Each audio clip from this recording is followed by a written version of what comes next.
Hi everyone, welcome to Bible Made Easy podcast. I'm Brother George. Thanks for joining me. Let's explore some further compelling proofs of God's existence. One of the fundamental laws of physics is that matter cannot come from non-matter.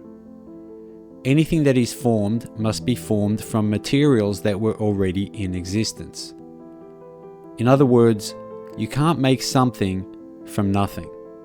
This is explained in the law of conservation of mass, which states that in a chemical reaction, mass is neither created nor destroyed. So any theory that suggests that the universe created itself defies the fundamental laws of physics. The Big Bang theory proposes that an explosion of pre-existing matter called a singularity resulted in a universe ordered in precisely the infinitely fine-tuned conditions that can sustain human and animal life, the ecosystem, and everything else within it. Explosions always cause chaos and destruction. They never result in more order. So the theory just doesn't add up, and there are plenty of scientists who acknowledge its shortcomings, including Nobel Prize-winning physicist and cosmologist James Peeble, who said, "It's a beautiful theory, but the evidence of it is very sparse." The theory of evolution theorizes that modern advanced life forms evolved from lower life forms in a pre-existing world, but is silent on how the world and those life forms got there in the first place. But there's more. To have a beginning and a continuance of the universe requires that space, time, and matter came into existence in the same instant, and must continue to exist simultaneously. As world-renowned creation scientist Dr. Kent Hovind explains, time, space, and matter is what we call a continuum. All of them have to come into existence at the same instant. Because if there were matter but no space, where would you put it? If there were matter and space but no time, when would you put it? You cannot have time, space, or matter independently. They have to come into existence simultaneously. The Bible answers that in 10 words. In the beginning, there's time. God created the heaven, there's space, and the earth, there's matter. Big Bang and evolution theories offer no explanation for where space, time, and matter came from. There are numerous other unexplained, glaring deficiencies in both of these theories which the scientific community themselves acknowledge. A simple internet search for objections to evolution or objections to the Big Bang theory will bring up a host of scientific objections, whereas an internet search for objections to gravity, for example, results in 0 objections because there aren't any. These theories cannot even remotely be called settled science, and the gaping holes in them should at least leave us open to the equal possibility of a divine creator. So logically, the question then arises, then where did God come from? The Bible's answer to that is he is not a created being, that he exists outside of time, space, and matter, and has therefore always existed. So of course that brings us right back around to the question of faith and belief.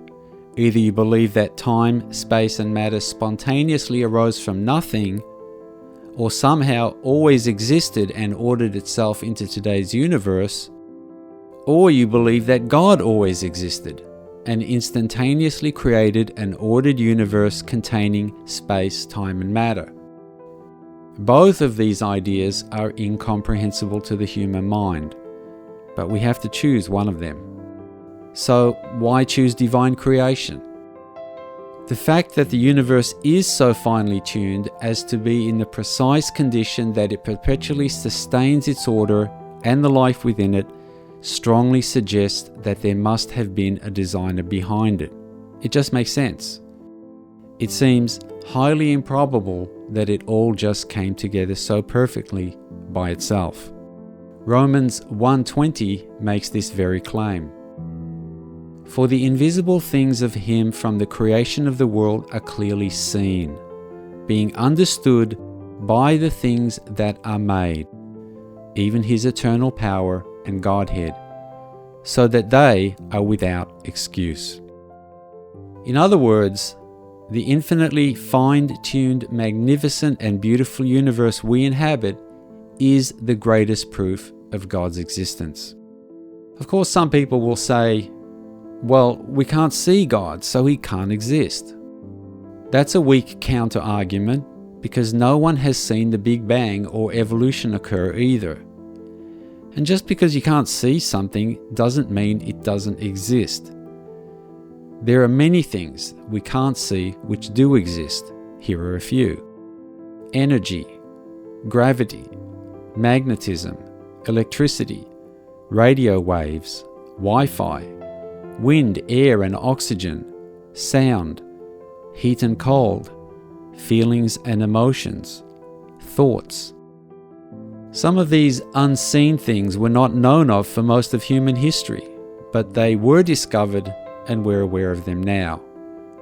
Why wouldn't it be reasonable to think that what we today regard as unimaginable might really be a reality that one day we will eventually discover, like the existence of God? Others protest that there's no scientific proof of a creator and that atheistic scientists cite clues in nature to support their arguments. But divine creation scientists do the same. For example, divine creation scientists point to various studies based on DNA evidence that suggest that all humans are descendants of the same man and woman, which confirms the biblical account. Scientists call these two people, you guessed it, Adam and Eve. Many of the scientists who made some of the most profound discoveries in history were Christian believers in God. Modern historians of science have long known that religious scientists played a significant role in the emergence of modern science in the West. Sir Isaac Newton discovered the law of universal gravitation. Galileo is considered the father of modern physics. Johannes Kepler, whose 3 laws of planetary motion are considered to be a cornerstone of modern astronomy, is one of the most famous astronomers of all time. All were firm believers in God. These and many other believing scientists considered that the inherent order of the universe was proof of divine creation, and that science was an endeavor of discovering the reasons and laws behind the order. I said in the last episode that there were no eyewitnesses to any account of creation. That's true. However, the Bible does contain a record of Adam and Eve personally knowing the Creator and interacting and conversing with Him. No non-biblical accounts of creation have such strong claims of human verification. This is compelling evidence in favor of the existence of God. And another convincing proof of the existence of God is the billions of people throughout history whose lives have been changed for the better through belief in Him.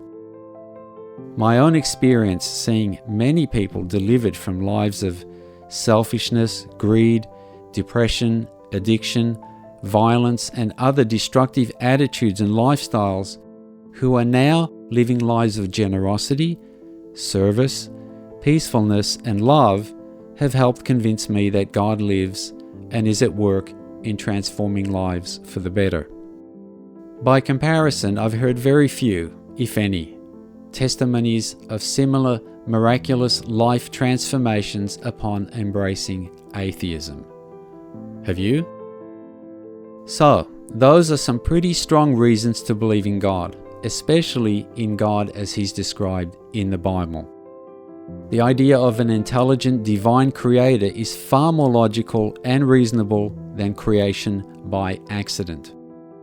When I look around at the stunning beauty and perfection of creation, my family and friends, the stars in the night sky, the animals, the beauty of the land and seas, when I enjoy delicious food and all the other pleasures of life, I can't help but feel that there must be a very powerful, creative, and loving someone who has blessed us with such things. And that brings us to that still small voice in our hearts that cries out, "There is a God." His existence should be so obvious to us that the Bible admonishes us that it's foolish to think otherwise. Psalm 14:1 says, "The fool has said in his heart, there is no God." Now, if after all that you're still not convinced, but are curious, you can do what many people have done. You can pray, and you can ask God to reveal Himself to you in some way.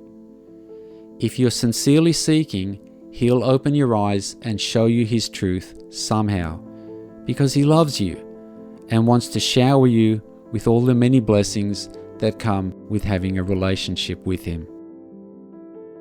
Thanks for watching. Please be sure to subscribe, like, and share. See you next time. Bye.